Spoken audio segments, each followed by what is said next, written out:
그 일들을 제대로 감당할 수 없게 될 것이기 때문입니다. 하나님께서 아브라함을 부르실 때 아브라함에게도 사실 특별한 것이 없었습니다. 우리도 마찬가지입니다. 우리는 스스로 자신을 구원할 수 없는 죄인이었습니다. 하지만 하나님께서 우리를 구원하시기 위해서 계획하시고 아브라함을 먼저 부르셨고 또한 그 후손을 따라서 예수 그리스도를 이 땅에 보내주셨을 뿐만 아니라 그리스도의 십자가 사건을 통해서 죄 문제를 해결하셨고 그를 믿는 우리 모두를 하나님의 자녀로 삼으셨습니다. 그리고 우리를 죄 없다 선포하신 것입니다.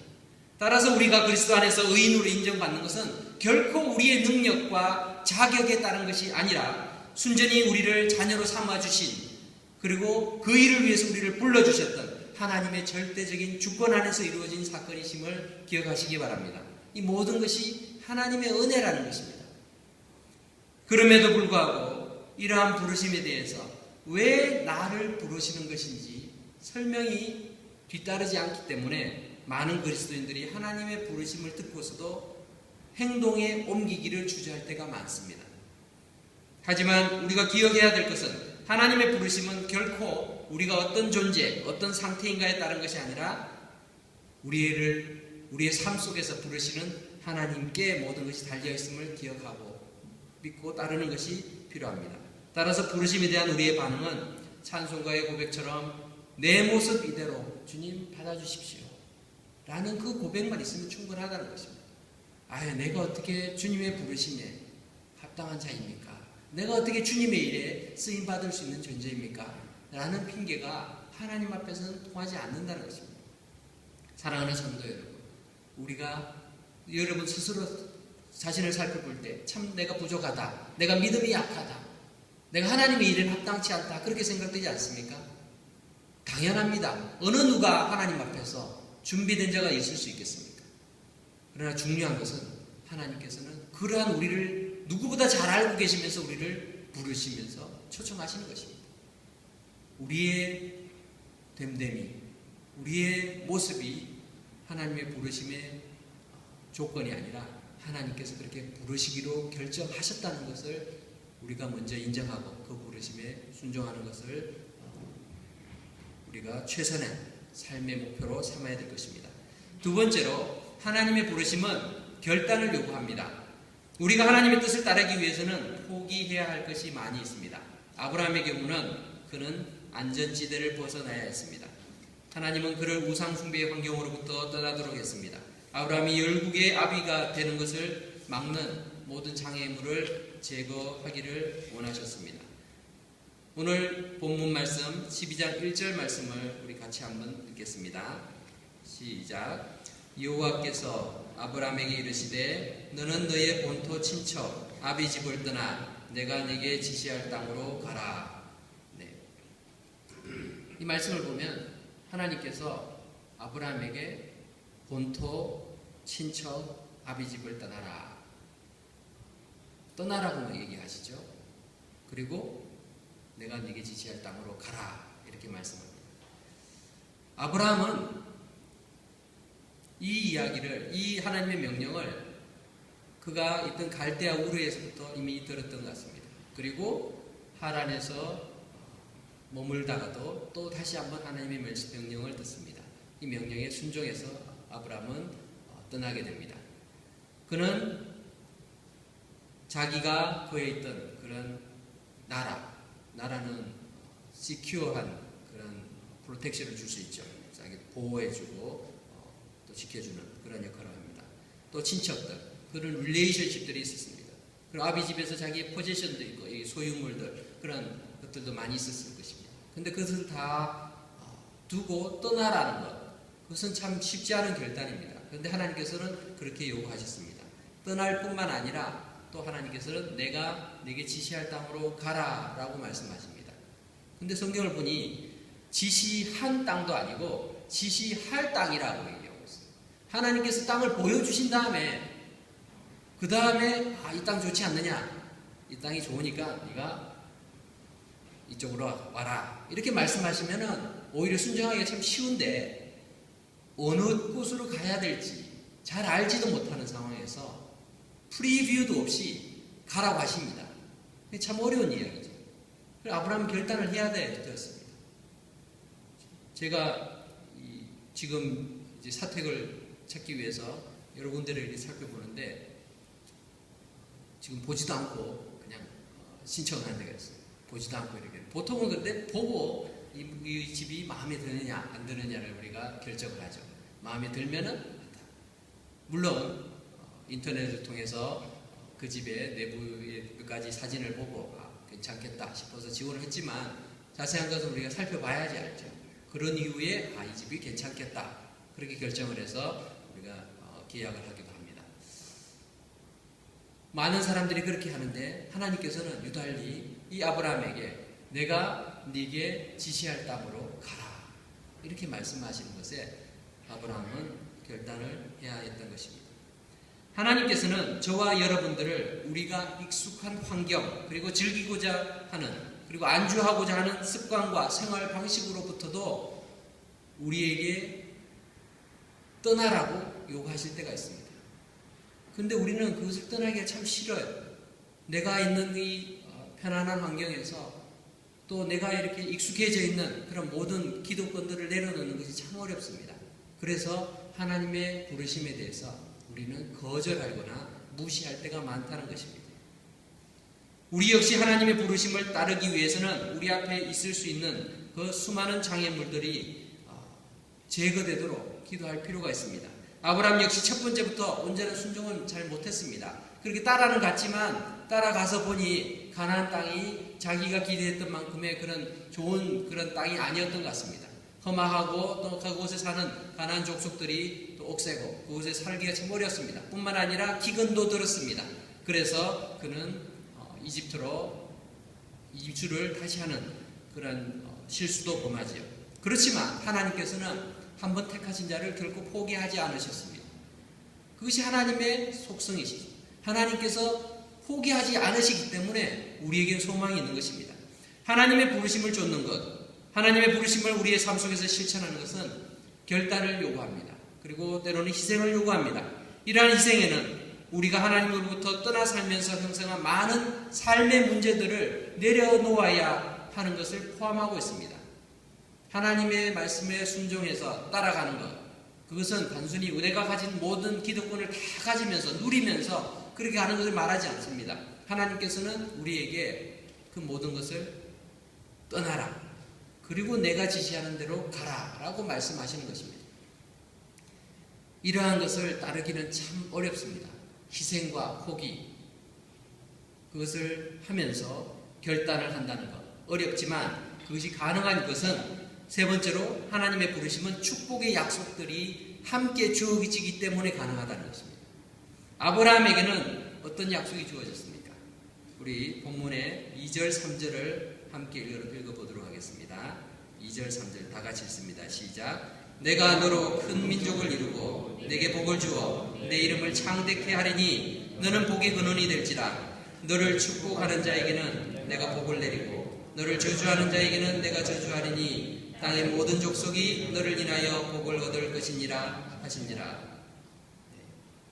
하나님께서는 아브라함에게 아주 놀라운 약속을 합니다. 너로 큰 민족을 이루게 하겠다. 어찌 보면은 그냥 작은, 그 당시에는 시족 국가 또는 시족 사회였잖아요. 아브라함의 그 친척들, 그들로 인해서 이루어졌던 그 고향 땅을 떠나는 것 참 두려운 일이고 많은 것을 포기해야 되는 것 같은데 하나님께서는 이 아브라함을 통해서 큰 민족을 이루게 하겠다, 이렇게 약속하셨습니다. 그리고 내가 네게 복을 주겠다. 아브라함의 아비 데라는 우상을 섬기면서, 우상을 펴면서 참 많은 복에 대한 그런 갈급함이 있었을 것입니다. 그 당시에 많은 사람들이 다른 우상을 만들고 섬기면서 복을 추구했을 것입니다. 그런데 이전에 섬겼던 우상들과는 비교할 수도 없는 그런 놀라운 축복을 허락하시겠다 약속하고 계시는 것입니다. 그리고 너의 이름이 창대케 하겠다. 세상에 아브라함을 모르는 사람이 없을 정도입니다. 교회를 다니지 않는 사람들도 아브라함에 대해서 압니다. 종교를 초월했어요. 이슬람 교회 그리고 유대 교회 가장 조상으로서 그렇게 서 있지 않습니까? 아브라함의 이름만큼 그렇게 창대해진 이름도 없는 것 같습니다. 복의 근원으로 만들겠다 약속했습니다. 다시 말하면 복 자체가 되겠다. 네가 바로 복덩어리다. 아브라함이 복 그 자체가 되게 하겠다라고 말씀하셨습니다. 여러분, 사람들이 복을 원합니다. 여러분이 복덩어리라면은 그만큼 복이 어디 있겠습니까? 많은 사람들이 여러분들을 보면서 좋아, 기뻐, 환영해주고 모든 사람들이 복을 이렇게 추구하고 있지 않습니까? 근데 아브라함을 복 자체가 되게 하겠다. 뿐만 아니라 너를 축복하는 자에게는 내가 복을 내리고 너를 저주하는 자에게는 내가 저주하리라. 인도와 보호를 약속하셨습니다. 그리고 아브라함은 세상의 모든 족속에게 복의 근원이 될 것을 약속했습니다. 이것은 예수님을 통해서 결국 모든 믿는 자들에게 복을 주시는 그 하나님의 은혜를 말씀하고 있습니다. 아브라함과의 약속은 하나님께서 무조건적으로 주신 그런 은혜의 언약입니다. 아브라함이 비록 자기의 고향을 떠나서 하나님이 약속하신 그런 땅으로 가야 했지만 그 지시하신 땅으로 가는 그 자체가 그에게 있어서 어떤 특별한 대가가 아니라 이 조건이 아니라 하나님께서 이 모든 약속들을 아브라함에게 주시기로 하신 것입니다. 하나님께서는 오늘날에도 주님의 부르심에 응답하는 자들을 축복하신다 말씀하십니다. 우리는 아브라함보다 더 축복을 누리고 있는 자들입니다. 왜냐하면 하나님께서는 이 약속들을 아브라함에게만 주신 것이 아니라 우리에게도 동일하게 주셨고 더 큰 것으로 주시는데 우리는 이미 아브라함이 그런 복을 받았다는 것을 말씀을 통해서 알고 있습니다. 그리고 그 축복의 가장 클라이맥스인 하나님의 아들 예수 그리스도께서 이 땅에 오셔서 십자가를 통해서 우리의 죄를 대신해서 죽으심으로 우리에게 생명을 주셨고 영생을 주셨고 하나님의 자녀가 되는 복을 허락하셨음을 알고 믿고 사는 자들입니다. 뿐만 아니라 우리는 천국을 기대하고 소망하면서 살아가는 그런 복을 누리고 삽니다. 그렇기 때문에 아무것도 바라보지도 못했던 그 아브라함보다는 훨씬 더 나은 조건에서 우리가 하나님의 말씀을 대하고 있는 것입니다. 비록 우리가 주님을 따른 뒤에 믿음이 연약해지고 실수하고 또 넘어진다 할지라도 하나님께서는 우리에게 내가 너를 구원했다 라고 말씀하시면서 그 부르심의 근거와 능력이 나의 철저한 나의 강한 믿음에 있는 것이 아니라 나는 비록 연약하고 넘어지지만 하나님의 그 신실하심이 우리를 계속해서 붙드시고 또 우리를 구원의 길로 인도해 가신다는 것을 믿기에 우리는 또 하나님을 바라보게 되는 것입니다. 우리 스스로에게는 영생을 얻는 구원을 쟁취할 능력이 없습니다. 하나님께서 우리를 견고하게 붙드시고 또 우리의 구원을 보증하고 계시기에 우리가 우리의 구원을 소망 중에 기대하고 확신할 수 있는 것입니다. 우리의 반응은 단지 어린아이와 같이 그러한 믿음을 가지고 주님을 따르는 데 있을 것입니다. 그래서 마지막으로 주님의 부르심에 응답하기 위해서는 하나님을 신뢰하는 믿음이 필요합니다. 어린아이와 같은 그러한 단순한 믿음, 순수한 믿음이 필요한 것입니다. 어린아이들이 부모를 믿는 데는 참 다른 조건들이 필요하지 않습니다. 그저 부모니까 믿습니다. 아브라함은 그가 어디로 가는지도 몰랐다고 했습니다. 내가 네게 지시한 땅이 아니고 지시할 땅으로 가라 라고 말씀하셨기 때문에 그렇습니다. 그런데도 아브라함은 그 하나님을 신뢰했습니다. 아브라함이 큰 믿음을 가져서가 아닙니다. 우리는 믿음의 조상 아브라함이라고 이야기하지만 그의 믿음은 단순했던 것입니다. 그리고 어찌 보면은 그는 75세의 나이에 자식도 없이 사라는 출산할 수 없는 그런 상황이었고 그런 아내를 데리고 어쩌면 인생에서 어떤 길로 가야 될지 모를 때 하나님께서 그 지시를 하셨기 때문에 그 지시를 따랐던 것 같습니다. 하지만 그가 한 걸음 한 걸음 하나님의 말씀에 따를 때에 그 작은 믿음이 더 큰 믿음을 불러일으키는 것을 봅니다. 그래서 믿음이 믿음을 일으킵니다. 로마서 1장 17절에서 복음에는 하나님의 의가 나타나서 믿음으로 믿음에 이르게 한다라고 말씀하고 있죠. 우리가 하나님을 신뢰하고 믿음으로 한 걸음을 내딜 때에 우리는 믿음의 세계에서 볼 수 있는 더 큰 하나님의 역사들을 보게 됩니다. 그래서 우리는 작은 믿음이 더 큰 믿음으로 나아가게 되는 것이죠. 저희 집 3남매가 어릴 때 이야기입니다. 우리가 이 외출을 할 때 그때 2살도 채 되지 않은 우리 막내 예빈이 자 가자 그러면은 셋 중에서 가장 빨리 움직입니다. 뭐 지금도 가장 빨리 움직이는데요. 나가자 그러면은 뭐 뒤도 안 돌아보고 그냥 출발하고 나갑니다. 가장 신나는 목소리로 네 하고 대답합니다. 어디로 가는지 왜 가는지 묻지도 않습니다. 그냥 부모가 가자 그러면 그냥 가는 거예요. 그런데 그 당시에 4살 된 둘째 예진이만 해도 이제 어디를 가야 되는지, 아빠 어디 가요? 왜 가요? 이렇게 묻는 거예요. 아브라함은 아마 2살 이하 아동이 지녔던 그런 믿음으로 반응했던 것 같습니다. 하나님께서 가라, 지시할 땅으로 가라 하니까 뭐 보여주지도 않았는데도 그냥 가는 거예요. 그렇지, 보여주시겠지, 안내하시겠지, 그렇게 간 것 같습니다. 군대에서 지휘관의 명령을 따라 움직이는 군인들에게 많은 정보가 필요하지 않습니다. 이동하라 하면 이동하고 멈추라 하면 멈추고 그렇게 하죠. 그걸 왜 가야 되는데요? 그런 식으로 왜 그렇게 하는데요? 뭐, 그리고는 어떻게 할 건데 이렇게 묻지 않습니다. 왜 그렇습니까? 상관의 판단이 옳다라고 믿고 또 그 속에서 바른 결정을 할 것이다. 그냥 명령에 따르면 된다라는 것을 알기 때문에 그런 것이죠. 하나님께서는 아브라함에게 큰 민족이 될 것이라고 말씀했습니다. 그 당시에는 자식이 전혀 없는 상황이었습니다. 사레는 아기를 낳을 수 없는 상황이었습니다. 창세기 11장 30절에 보면 사레는 아이가 없었다, 아이를 낳을 수 없는 그런 상태를 성경이 기록하고 있습니다.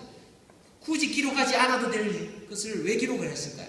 그것은 하나님의 역사를 보여주시기 위함이었습니다. 아브라함은 단지 하나님께서 그렇게 말씀하셨기 때문에 하나님을 전적으로 신뢰하고 순종했습니다. 마치 어린아이와 같이 그렇게 순종한 것입니다. 우리 역시 허물과 죄가 많은 존재입니다. 그러나 예수님께서 우리 죄를 위해서 죽으시고 다시 살아나셨음을 믿을 때 하나님께서는 그 믿음을 의로 간주하신다라고 말씀하고 있습니다. 큰 믿음의 결단이 우리 인생에서 필요할 때도 많지만 더 중요한 것은 매 순간 하나님을 신뢰하는 믿음으로 결정하고 순종하는 것이 중요합니다. 작은 일에 있어서도 하나님을 신뢰하지 못하고 내 판단과 내 경험에만 의존하는 사람들은 하나님께서 지시하고 가르치시는 것을 자꾸만 거부하기 때문에 결국에는 큰 일에 대해서도 믿음의 결단을 하실 수가 없게 되는 것입니다. 제가 아는 한 80이 넘은 할머니 집사님께서 제가 신방을 가면 늘 하는 말씀이 있습니다. 난 믿음이 없어요. 그래서 기도하는데 늘 하나님 큰 믿음 주십시오. 큰 믿음 주십시오. 그렇게 기도를 합니다. 근데 삶 속에 보면은 작은 일도 믿음으로 결정하지 않아요. 자기 생각대로, 자기 고집대로. 그래서 자녀를 위해서 기도하십시오 하면, 자식들이 뭐 신혼생활하는데 자기들이 알아서 기도하고 천당 갈 것이지, 뭐 내가 왜 기도를 해? 그렇게 얘기를 합니다. 하나님 앞에 드리는 헌금도 정성스럽게 드려야 됩니다. 뭐 나같이 돈 없는 사람이 무슨 헌금을 해? 많이 하는 거 적게 하는 거 문제가 아니야. 헌금에 그렇게 생각하는. 그러면서 큰 믿음을 달라고 기도해. 큰 믿음이 있으면 내가 하나님 일을 잘할 거라고, 신앙생활을 잘할 거라고 생각하지. 하나님께서 큰 믿음을 우리에게 원하시는 것이 아니라 단순한 믿음을 원하시는 것이죠. 하나님 앞에 정말 천진난만한 아이들이 부모를 신뢰하는 것처럼 우리가 하나님을 신뢰하는 그 믿음을 가지면 하나님의 말씀에 순종하기가 쉽습니다. 하나님을 신뢰함으로 그분의 부르심에 순종했던 아브라함은 더 견고한 믿음으로 설 수 있었고, 하나님의 약속대로 열국의 아비로서 축복의 통로로서 천하 만민에게 복을 나눠주기 위해서 세우신 하나님의 백성의 시초가 됩니다. 육적으로는 이스라엘 민족의 조상이기도 했지만 영적인 시각에서 바라보면 모든 믿는 자들의 조상이 된 것입니다. 말씀을 맺겠습니다. 신앙생활은 여가생활이나 취미생활이 될 수가 없습니다. 예수님을 생명의 구주요 인생의 주인으로 받아들인 신자에게 있어서 신앙생활은 생명의 길을 따라가는 여정입니다.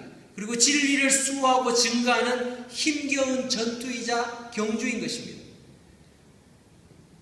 너무나 힘들기 때문에 때로는 주저앉고 싶고 또 새 길로 갓길로 빠지기도 합니다. 그러나 우리가 그 길을 계속해서 가야만 하고 또 갈 수 있는 것은 하나님의 약속하신 축복이 보장되어 있기 때문입니다.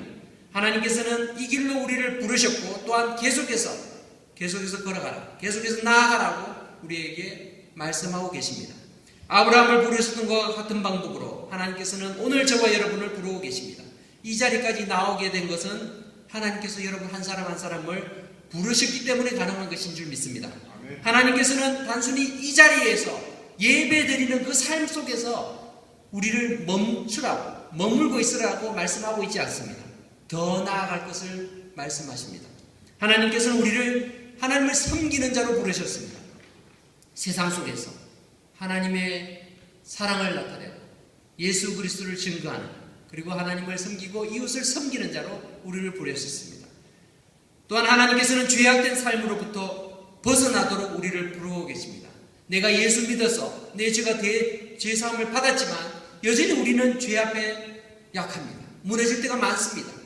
죄의 유혹에 넘어질 때가 많습니다. 그것을 당연한 것으로 생각할 것이 아니라 그것을 거부하고 멀리하는 그런 삶을 살아가도록 하나님은 우리에게 요청하고 계시는 것입니다.